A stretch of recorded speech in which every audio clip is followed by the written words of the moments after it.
E é claro que agora chegou o momento de analisarmos qual foi a consequência na arte, na pintura acadêmica brasileira após todos os encaminhamentos, desenvolvimentos e consolidações da missão artística francesa aqui no Brasil. Esta é uma aula onde nós apresentaremos vários artistas e muitas obras, que é claro, para que você tenha em mente de como foi, de como se desenvolveu a produção nacional no século XIX, nos preparando para o que depois será aqueles princípios e aqueles moldes artísticos que serão atacados, que serão combatidos e que serão questionados por muitos modernistas aqui em nosso país, o que vai culminar na Semana de Arte Moderna e em vários desdobramentos na arte nacional. Vamos começar a nossa aula de hoje falando sobre um artista que foi um dos primeiros alunos da Academia Imperial de Belas Artes. Depois, inclusive, ele retorna para a escola como diretor da escola. Então, ele foi um dos primeiros alunos, se formou, produziu, ficou reconhecido e depois voltou como um dos diretores, dos comandantes daquela Academia de Belas Artes brasileira. Bom, o Manuel de Araújo Porto Alegre, ele teve um grande destaque em suas produções com desenhos, pinturas paisagísticas muito parecidas com aquilo que nós vimos, inclusive do Nicolas Tounet, e também de caricaturas. Ele foi bem importante nesse cenário de consolidação do academicismo nacional, com pinturas de temas variados. Então nós vamos perceber vários temas, mas como destaque foi um grande pintor que retratou paisagens, caricaturas e, claro, um grande ícone do desenho aqui em nosso país no século XIX. O August Miller, ele não era um brasileiro, mas como ele veio para o Brasil ainda pequeno, ele nascido na Alemanha, ele tem, claro, uma formação muito pautada em valores neoclassicistas brasileiros que foram instituídos nesse período. E a sua obra ela vai abranger temas muito variados. Pinturas históricas, retratos, paisagens. Temos também, além do Manuel de Araújo Porto Alegre e do August Miller, nós temos o Agostinho José da Mota. Esse cara foi o primeiro artista brasileiro a ser premiado, a ser contemplado com uma viagem de formação à Europa em meados do século XIX. Prêmio esse que depois vários artistas que passarão aqui em nosso curso serão premiados.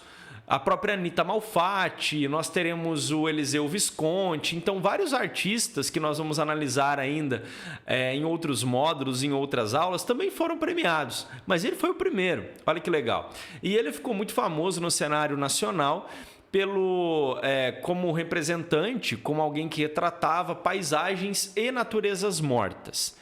E agora nós temos 3 próximos artistas que são aqueles 3 que mais aparecem nas provas.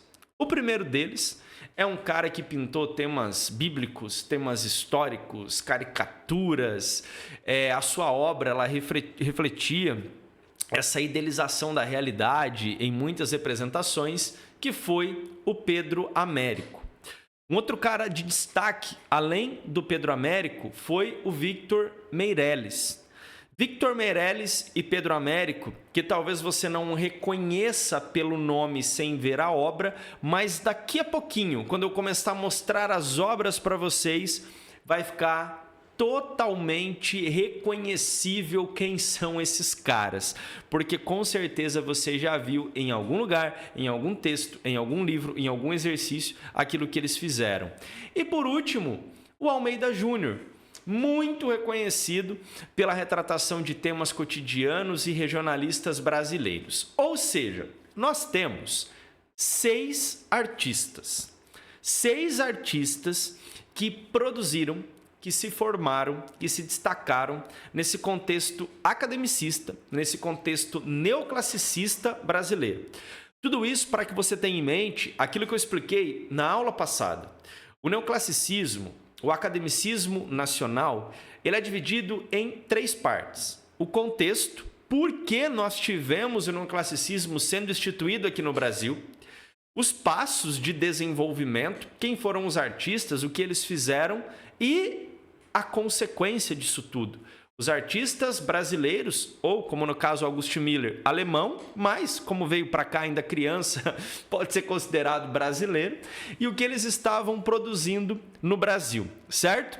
Agora, para ficar mais claro, eu vou mostrando várias obras para vocês, começando pelo Porto Alegre, pelos seus desenhos, pelas suas paisagens, pelo destaque que ele dava, inclusive, à própria natureza brasileira, retratando passagens e retratando fatos, por exemplo, que estavam acontecendo naquele momento em que ele estava pintando, como Pedro I entregando o decreto das universidades, um retrato do Dom Pedro I de 1826, a sempre presente selva, floresta brasileira em suas obras, essa floresta exuberante, essa floresta grandiosa, essa floresta imponente, em um momento no século XIX, onde as florestas ainda não estavam devastadas como nós temos no cenário atual. O August Miller, com várias de suas produções, com as suas várias temáticas,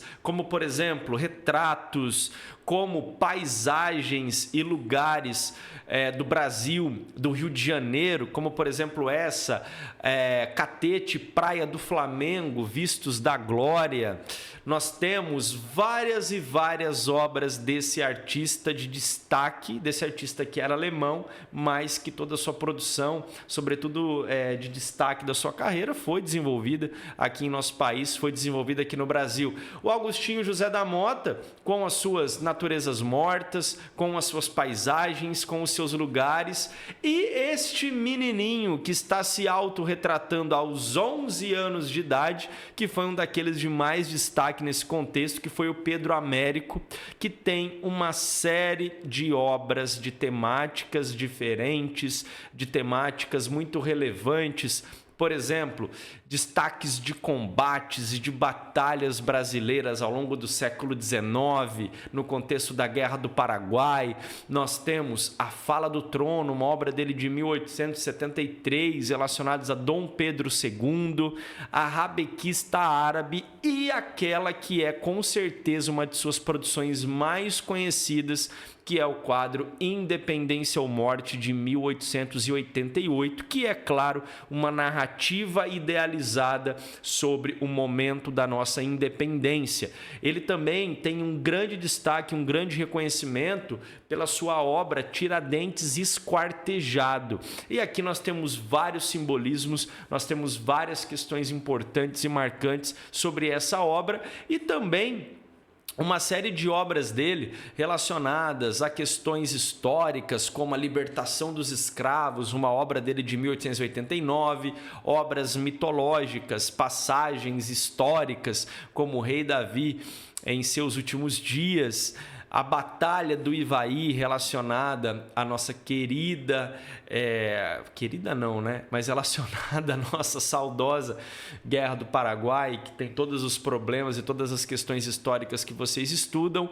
Victor Meirelles, muito relacionado a paisagens, muito relacionado também a obras religiosas, a obras mitológicas, a obras históricas e factuais, mais uma obra religiosa dele, Nossa Senhora da Conceição, mais uma obra mitológica dele relacionada a Bacante, e aquela que é uma de seus grandes ícones, que é a primeira missa no Brasil, também com uma questão idealizada, também, claro, ele se pautou muito em alguns registros da própria carta do Pero Vaz de Caminha, mas tem toda uma idealização, tem todo um trabalho relacionado à confecção desse fato, desse ato histórico. Moema. Nesse período nós temos, inclusive, o contexto do romantismo brasileiro, do romantismo nacional, relacionado à própria questão heróica dos indígenas e tudo mais.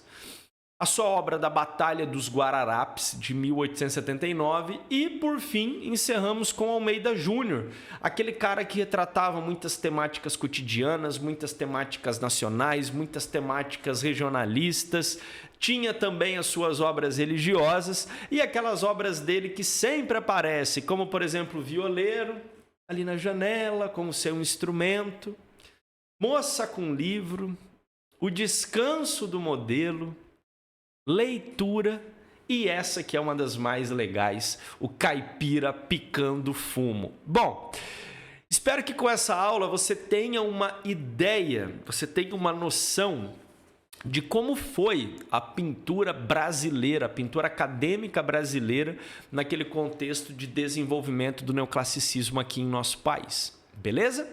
Na próxima aula, nós vamos analisar a música clássica, e depois finalizamos o módulo, fechamos o módulo com o romantismo, tanto na Europa como no Brasil. Beleza? Grande abraço e até daqui a pouco.